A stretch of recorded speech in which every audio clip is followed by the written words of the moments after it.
Welcome to Beyond the Type, the podcast where we explore personality type, communication, and the beautifully messy and sometimes complicated human experience. I'm Sandy Swanson, communication and relationship coach, here to help you better understand yourself and others so you can thrive in all areas of life.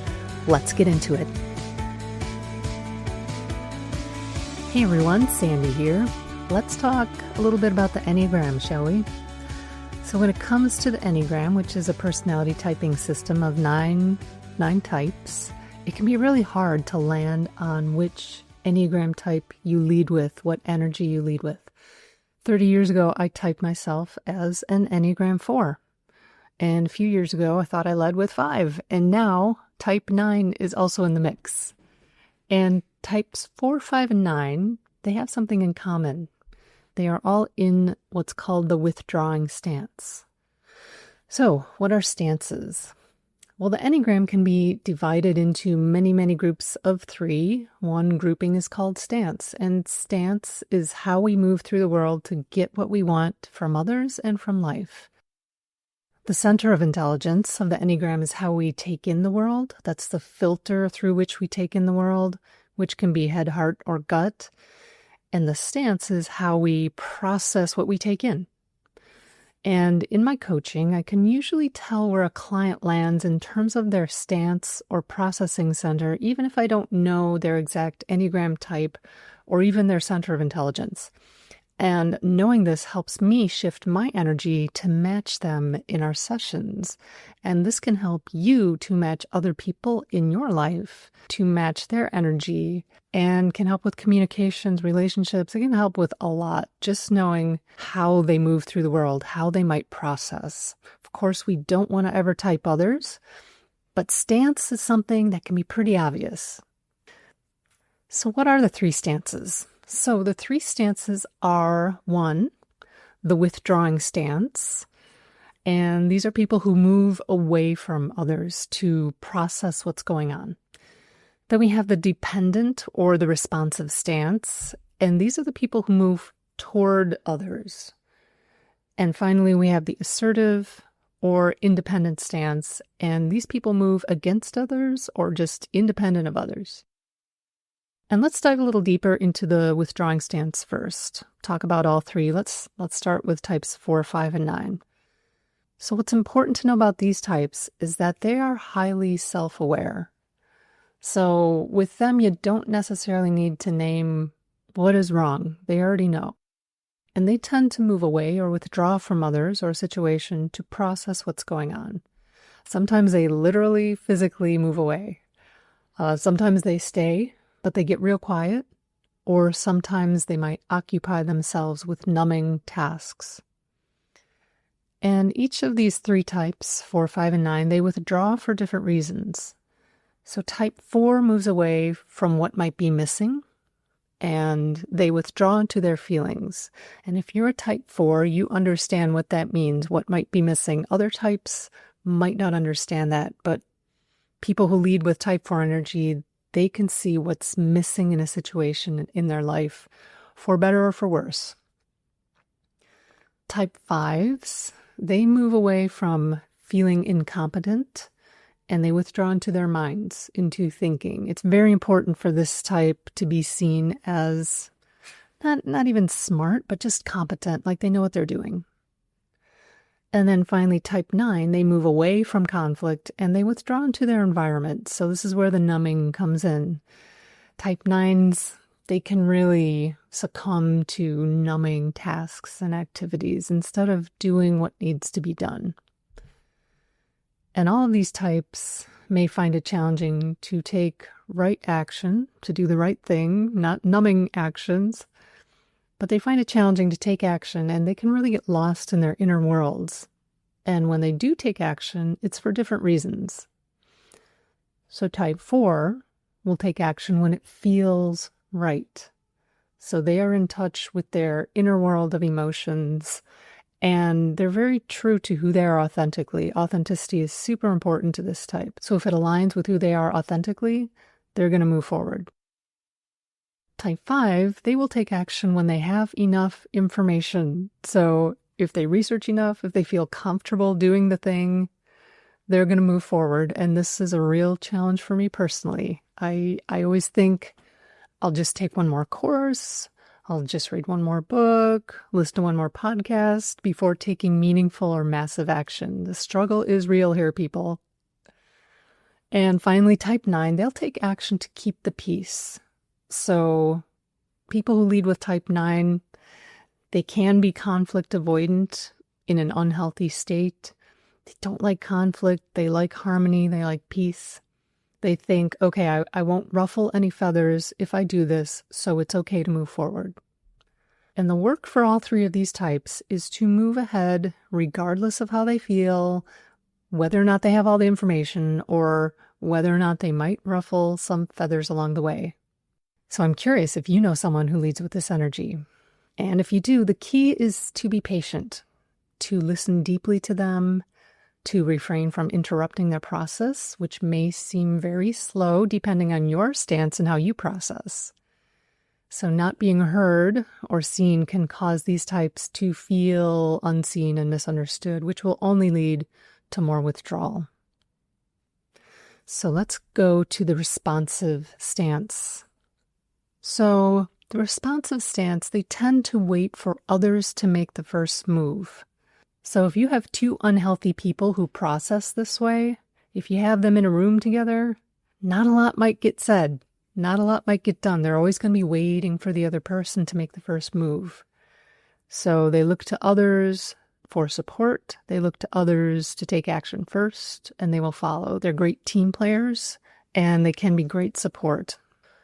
So this stance is made up of types 1, 2, and 6 on the Enneagram. And this stance moves towards people to get what they want compared to the withdrawing stance of moving away from people. So they can be very attuned to what's going on around them. And these three types, they move toward others for very different reasons. So type 1, they can sense if something is wrong, if something's out of place, if something's incorrect. And they move toward others to correct what's wrong and to do what's right. So doing what's right and being right can be very important for people who lead with this energy. If you know someone who can be a little critical, judgmental, I always say, well, maybe they lead with type 1. And the thing with point 1, people who lead with this energy, the thing to know is that the critic that is outward, directed at you, is just a tiny fraction of the inner critic that they have inside. That inner critic is always 1,000 times harsher than whatever is directed outward. I have a lot of compassion for people who lead with this energy, and I think I have a couple ones in my life. So I have a lot of compassion for them. So type 2, these people can sense if a person needs something, and they'll move toward that person to help them, and also to look for praise. They like to be appreciated. So they want to be helpful. And finally, type 6, they have excellent intuition about their external world and will move towards others to be in a place, in a group that will help them feel safe. So people who lead with type 6 energy, safety and security, that's important for them. And these three types, what they have in common is that they may find it challenging to get out of unproductive thinking, and they can spiral into unhelpful thought patterns. So going through the three types, again, type 1 can overthink to the point of being perfectionistic. And again, they can be super critical of themselves and sometimes others. Type 2 can forget themselves and their own needs because they're always thinking of others. They're always thinking of others first. And there's a reason why this type is sometimes referred to as the helper or the giver.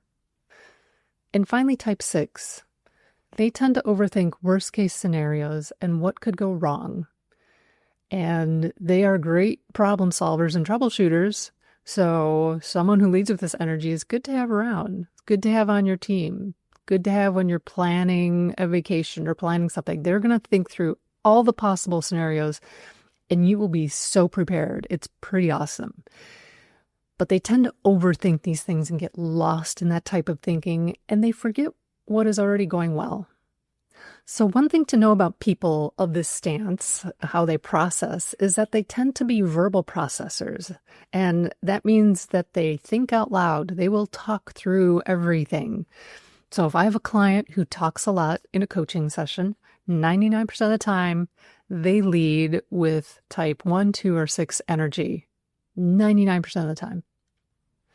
So the work for these types is to become conscious of unhelpful thinking patterns and connect more with themselves, not their thoughts. Do you know someone with this type? Do you know a verbal processor who might lead with this energy, the energy of 1, 2, or 6? If so, I invite you to listen to them. Do not try to solve their problems. Sometimes for them, talking it out is all that's needed. And just side note, if you're not sure if that's all that's needed, just ask, do you want to just talk through something, or would you like me to help you brainstorm possible solutions? All right, let's move on to the independent stance.